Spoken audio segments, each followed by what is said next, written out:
김 사장님 중대 결심 이제 그만 땡땡하자. 이 땡땡이 뭘까요? 폐업하자입니다. 2024년 1월에서 9월까지 법인 파산 신청 건수가 1444건이에요. 작년에 1년 동안 1657건이었거든요. 이제 곧 훌쩍 넘습니다. 왜냐하면 전년 대비 19%나 늘어났으니까요. 더 충격적인 것은요. 2022년 대비 2023년에 65%가 늘어났거든요. 65% 늘어났는 와중에 기저효과도 없이 2024년에는 또 20% 거기에서 올라간 거예요. 그러면 이대로 가면 2022년 대비하면 2배가 넘을까요? 충분히 넘을 수 있을 겁니다. 적어도 2,000건 이상으로 올라간다고 생각을 하니까 이게 충격이죠. 김 사장님이 중대 결심을 한다는 것은 그만큼 지금 중소기업이든 법인들이든 지금 굉장히 어렵다는 뜻입니다. 영업이익이 매년 반토막이 난다고 해요. 매년 반토막. 그러면 폐업으로 몰릴 수밖에 없겠죠. 그러니 버티다 결국은 나는 문 닫을게. 이제 그만 폐업하자. 이 말이 그냥 상시적인 말이 됐다는 뜻입니다. 여러분 2016년만 하더라도 법인 파산 신청 건수가 740건이에요. 예, 2017년에도 699건이고요. 지금 거기에 비하면 2배 늘었죠 벌써요. 2배 늘었습니다. 2018년에 807건이고요. 지금 거기에 비하면 2023년은 2배 늘었잖아요. 이렇게 2배씩 늘어나면 여러분 대한민국의 핵심 역량이 법인, 기업, 인재라고 이야기하는데 법인이나 기업이 이렇게까지 무너지면 앞으로 우리나라는 어떻게 될까요? 미래가 있을까요? 저는 미래가 있을 거라고 생각하지 않습니다. 이대로 가면 미래가 없다 이렇게 생각해도 저는 틀린 말이 아니라고 생각합니다. 그만큼 지금 상황이 굉장히 어렵다는 뜻입니다. 게다가 왜 어려운가 실질적으로 따져보니까 현재까지요. 지금까지는 최저임금이나 혹은 주 52시간제가 기업을 짓눌렀다 이렇게 이야기하지만 시간이 지나면서 이게 금리가 또 하나의 어떤 부담감이 된다는 뜻입니다. 여러분 한국은행의 기준금리가 내렸다고 하지만 3.25%로 3.5%라는 것은 여전히 높습니다. 2028년 8월에 그 이전까지만 하더라도 기준금리가 0.5%였습니다. 이 0.5%가 0.75%가 되더니요.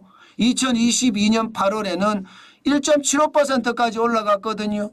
그러다가 2023년 1월에 3.5%까지 올라갔어요. 수직적으로 올라갔잖아요. 짧은 시간에.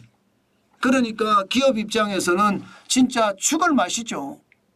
아니 매출이라도 많이 늘어나면 다행인데 여러분 알다시피 내수가 붕괴했다. 내수가 무너졌다. 저성장의 늪에서 허우적거리고 있다. 이 말이 우리 현실이잖아요. 그렇게 따져보면 지금 내수가 무너져서 매출액은 쪼그라들고 영업이익은 줄어들고 이자를 갚을 돈은 없고 한계 기업은 10개 중에 4개가 한계 기업이고 최악의 상황이 된다는 것 지금 보이는 겁니다. 그만큼 말입니다. 우리 경제 상황 진짜 어렵다는 이야기 그냥 쉽게 나옵니다. 오죽했으면 김 사장님이 이제 그만 폐업하자 이런 이야기를 할 정도일까요? 정환진 TV를 보시는 많은 중소기업 사장님들, 소기업 사장님들, 자영업자분들, 개인사업자분들 아마 이 말 공감을 할 겁니다. 그 정도로 지금 상황이 어렵다 이런 얘기예요.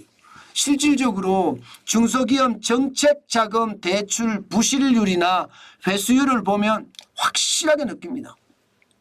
여러분 일반적으로 회수율이요.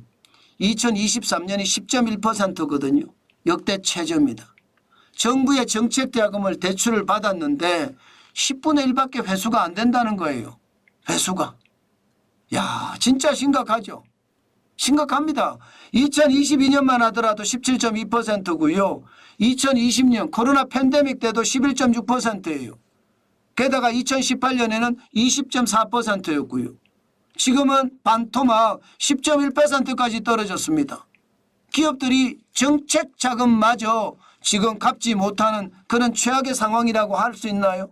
게다가 부실률은 역대 최고입니다. 지금 2023년 기준으로 4.18%입니다.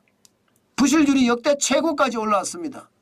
예, 2020년에 3.88%거든요. 그때보다 높습니다. 2018년 3.78%보다도 높습니다. 2022년에 2.73%로 좀 주는가 했는데 결국은 계속 늘어나잖아요.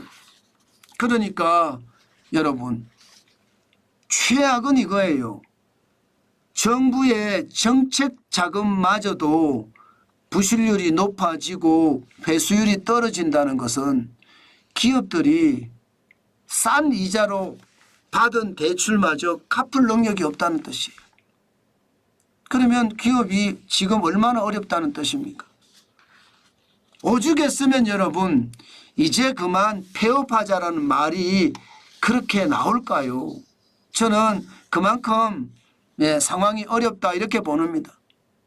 경제 주체들 모두가 정부 빼고 정부 빼고 가게나 기업의 이야기를 들어보면 내수 부진은 진짜 어렵다. 장기 저성장의 상황은 지금도 계속된다. 저성장의 늪에 빠져서 허우적거리고 있는데 이 허우적거림이 결국은 힘이 빠져서 바닥으로 가라앉을까 겁난다. 이런 말이 아주 쉽게 나옵니다. 그만큼 영업이익이 매년 반토막이 된다는 거예요. 매년. 시간이 지나면 반토막. 시간이 지나면 반토막. 오죽했으면 위기의 중소기업이라는 말을 쓰고 파산이 역대 최고라는 말을 쓸까요? 저는 이것을 보면서 여러분 대한민국의 상황이 지금 얼마나 급박하게 돌아가는지 저는 확실히 볼 수 있다고 생각을 합니다. 그런데 이런 와중에 여러분 이런 와중에 전기요금까지도 뭐 10.2%, 5.2% 이렇게 올린다고 하니까 참 기가 막히고 노릇이죠. 아마 중소기업이나 대기업의 지금 경영자들은요. 아마 한숨만 내실 거예요. 한숨만 내쉬면서 먼 산을 바라본다는 이야기가 틀린 말이 아니에요. 예, 아니 믿고 뽑아놨는데 안 그래도 죽을 상황에 놓여 있는 중소기업에게 지금 오히려 사약 처방을 하는 거다. 이런 얘기까지 나옵니다. 사약 처방을 하는 거다. 그 정도로 여러분 중소기업들은요. 지금 최악의 어떤 이야기를 지금도 하고 있다는 뜻이에요. 참 안타깝죠. 그렇지만 뭐 방법 없습니다. 그만큼 모르는 사람, 제대로 시장을 이해하지 못하는 사람을 뽑아줬기 때문에 그런 일이 벌어진 걸 두고 우리가 또 무슨 얘기를 할 수 있을까요? 참 안타깝다. 저는 그 생각만 하게 되네요. 참 안타깝다.